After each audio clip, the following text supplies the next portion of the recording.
എല്ലാവർക്കും എൻ്റെ വിനീതമായ നമസ്കാരം. ഞാൻ കാളിദാസൻ പോറ്റി, തിരുവനന്തപുരം ജില്ലയിലെ മലയങ്കീട് എന്ന സ്ഥലത്താണ് താമസിക്കുന്നത്. നമ്മുടെ ഈ ചാനലിൽ ഓംകാരം എന്ന പ്രോഗ്രാമിൻ്റെ അവതാരകനായിട്ടാണ് ഞാൻ വന്നിട്ടുള്ളത്. അപ്പോൾ അതിൽ നമ്മൾ ഉദ്ദേശിക്കുന്നത് എന്താണെന്ന്, നമ്മുടെ ജ്യോതിഷ പ്രവചനങ്ങളും നാളിൻ്റെ പ്രവചനങ്ങളും അങ്ങനെയൊക്കെയാണ് ചെയ്യുന്നത്. നമ്മൾ അങ്ങനെയല്ല ഉദ്ദേശിച്ചത്. നമുക്ക് ഇങ്ങനെ സാധാരണ ജനങ്ങൾക്ക്, ഹിന്ദു വിശ്വാസികളായ ജനങ്ങൾക്ക് വേണ്ടിയുള്ള കുറേ ടിപ്സുകൾ.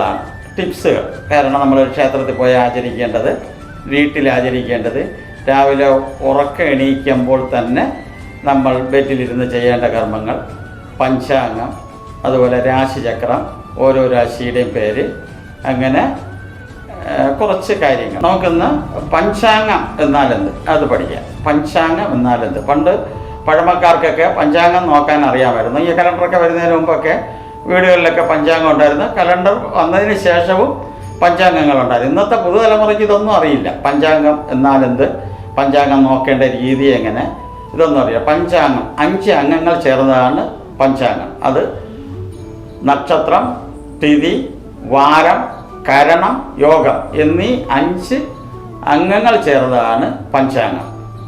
നക്ഷത്രം എല്ലാവർക്കും അറിയാം. നമുക്ക് 27 നക്ഷത്രങ്ങളുണ്ട്. വാരം 7 ആഴ്ചകളുണ്ട്. തിഥി കറുത്ത പക്ഷത്തിഥിയും വെളുത്ത പക്ഷത്തിഥിയും, അങ്ങനെ 15 തിഥികൾ വീതം 30 തിഥി. കരണം രാത്രിയിലും പകലും കരണം മാറി മാറി വരും. അത് കഴിഞ്ഞ് യോഗം, നിത്യയോഗം എന്ന് പറയും. ഇത്രയും 5 അംഗങ്ങൾ ചേർന്നതാണ് പഞ്ചാംഗം എന്ന് പറയുന്നത്. അപ്പോൾ അത് പഞ്ചാംഗം നോക്കാനൊക്കെ ഒരു സംവിധാനമുണ്ട്. പഞ്ചാംഗത്തിലെല്ലാം നാഴിക വിധാനത്തിലാണ്. പക്ഷേ ഇപ്പോഴേ ഉള്ള പഞ്ചാംഗങ്ങളിലൊക്കെ സമയവും കൊടുത്തിട്ടുണ്ട്. അപ്പോൾ ഒരു നാഴിക എന്ന് പറയുന്നത് 24 മിനിറ്റാണ്. ഒരു നാഴിക 24 മിനിറ്റാണ്. അപ്പോൾ നമുക്ക് 1 മണിക്കൂർ 2.5 നാഴിക. അപ്പോൾ ഒരു നക്ഷത്രം എന്ന് പറയുന്നത് 60 നാഴിക. ഒരു ദിവസം എന്ന് പറയുന്നത് 60 നാഴിക. ഉദയം മുതൽ അടുത്ത ഉദയം വരെയുള്ള സമയത്താണ് ഒരു ദിവസമെന്ന് മലയാള കലണ്ടർ പ്രകാരം പറയുക. അല്ലാതെ രാത്രിയിൽ 12 മണിക്ക് നമ്മുടെ സമയം മാറുന്നില്ല. ഇന്നത്തെ ഉദയം എത്രയാണോ അത് തൊട്ട് അടുത്ത ദിവസത്തെ ഉദയം വരെയുള്ള 24 മണിക്കൂറാണ്. അതായത് 60 നാഴിക. 60 നാഴിക 2.5 കൊണ്ട് ഭാഗിക്കുമ്പോൾ 24 കിട്ടും. അപ്പം ഒരു നാഴിക എന്ന് പറയുമ്പോൾ 24 മിനിറ്റ്. ഒരു വിനാഴിക എന്ന് പറയുമ്പോഴും അങ്ങനെയാണ്, 60 സെക്കൻഡ് നമ്മൾ പറയും പോലെ. അപ്പോൾ 24 വിനാഴികയാകുമ്പോൾ 1 മിനിറ്റ് വിനാഴികയാവും. അപ്പോൾ അതുകൊണ്ട് നാഴിക വിനാഴികയാക്കുന്നത് ഇങ്ങനെയാണ്. അപ്പോൾ അങ്ങനെയാണ് ഈ കാര്യങ്ങളൊക്കെ കണ്ടുപിടിക്കാം. പിന്നെ നമുക്ക് 15 തിഥികളുണ്ട്. പ്രഥമ, ദ്വിതീയ, തൃതീയ, ചതുർത്ഥി, പഞ്ചമി, ഷഷ്ടി, സപ്തമി, അഷ്ടമി, നവമി, ദശമി, ഏകാദശി, ദ്വാദശി, ത്രയോദശി, ചതുർദശി, പൗർണമി അല്ലെങ്കിൽ കറുത്തവാവ് ദിവസം. അങ്ങനെ 2 തിഥികൾ, അങ്ങനെ 15 തിഥികളായിട്ട് നമുക്ക് വരും. അങ്ങനെ 2 പ്രാവശ്യം ആവർത്തിക്കപ്പെടും.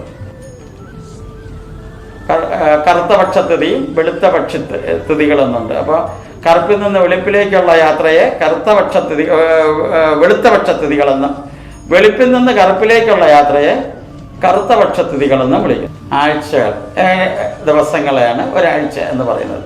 അതിൽ എല്ലാവർക്കും അറിയാവുന്നതാണ്, എങ്കിലും ഞാനത് പറഞ്ഞേക്കാം. ഞായർ, തിങ്കൾ, ചൊവ്വ, ബുധൻ, വ്യാഴം, വെള്ളി, ശനി എന്ന് 7 ആഴ്ചകൾ. അപ്പോൾ തിഥിയായി, വാരമായി, നക്ഷത്രം 27 നക്ഷത്രങ്ങൾ പറയേണ്ടതുണ്ടോ, എന്നാലും പറഞ്ഞേക്കാം. അശ്വതി, ഭരണി, കാർത്തിക, രോഹിണി, മകയിരം, തിരുവാതിര, ഉണർദം, പൂയം, ആയില്യം, മകം, ഉത്രം, അത്തം, ചിത്തിര, ചോതി, വിശാഖം, അനിഴം, കേട്ട, മൂലം, പൂരാടം, ഉത്രാടം, തിരുവോണം, അവിട്ടം, ചതയം, പൂരുട്ടാതി, ഉത്രട്ടാതി, രേവതി. ഇങ്ങനെ 27 നാളുകൾ. ഇനി ഒരു നക്ഷത്രം കൂടെ ഉണ്ട്, അഭിജിത്ത് എന്ന് പറയും. അഭിജിത്ത് എന്ന് പറയുന്ന നക്ഷത്രം ഉത്രാടം നക്ഷത്രത്തിന് തിരുവോണം നക്ഷത്രത്തിന് ഇടയിൽ ഒരു ചെറിയ സമയം. അതിനെ കണക്കാക്കാറില്ല, നാളായിട്ട് കണക്കാക്കാറില്ല. അതിനൊരു മുഹൂർത്തമായിട്ട് കണക്കാക്കി ഒഴിവാക്കാൻ പറ്റാത്ത അവസരങ്ങളിൽ അഭിജിത്ത് മുഹൂർത്തം കൊണ്ട് നമുക്ക് ദിവസങ്ങൾ കുറിക്കുന്നുണ്ട്. ഒഴിവാക്കാൻ പറ്റാത്ത സാഹചര്യം അഭിജിത്ത് മുഹൂർത്തത്തിൽ നമ്മൾ ദിവസം കുറിച്ച് ചടങ്ങുകൾ ചെയ്യാറുണ്ട്. പഞ്ചാംഗം എന്ന് പറയുമ്പോൾ ഇത്രയാണ്. അതിലിനി വിശദീകരിക്കേണ്ട 2 കാര്യങ്ങൾ കൂടെ ഉണ്ട്. കരണങ്ങളും നിത്യയോഗവും. അത് ജ്യോതിഷന്മാരറിഞ്ഞാൽ മതി, സാധാരണ ആൾക്കാർ അതുകൊണ്ട് കാരണമില്ല. അതുകൊണ്ട് അതിനെക്കുറിച്ച് എക്സ്പ്ലനേഷൻ ചെയ്യുന്നില്ല. ബാക്കി ഉള്ളത് ഇത്രയാണ്. അപ്പോൾ ഒരു പഞ്ചാംഗം എന്ന് പറഞ്ഞാൽ അത് നോക്കാൻ അറിഞ്ഞുകൂടെങ്കിൽ നമുക്കത് അങ്ങനെ പഠിപ്പിക്കാം. അതിനുള്ളൊരു സംവിധാനം നമുക്കുണ്ടാകാം. കുറച്ച് ദിവസം കഴിഞ്ഞിട്ട് അതിനൊരു സംവിധാനം ഉണ്ടാക്കാം. ഇപ്പോൾ അതിങ്ങനെയാണ്. അപ്പോൾ പഞ്ചാംഗം എന്ന് പറഞ്ഞാൽ ഇങ്ങനെയാണ്. അതിനകത്ത് എല്ലാവരും ഒന്ന് പഠിച്ചു വയ്ക്കുക.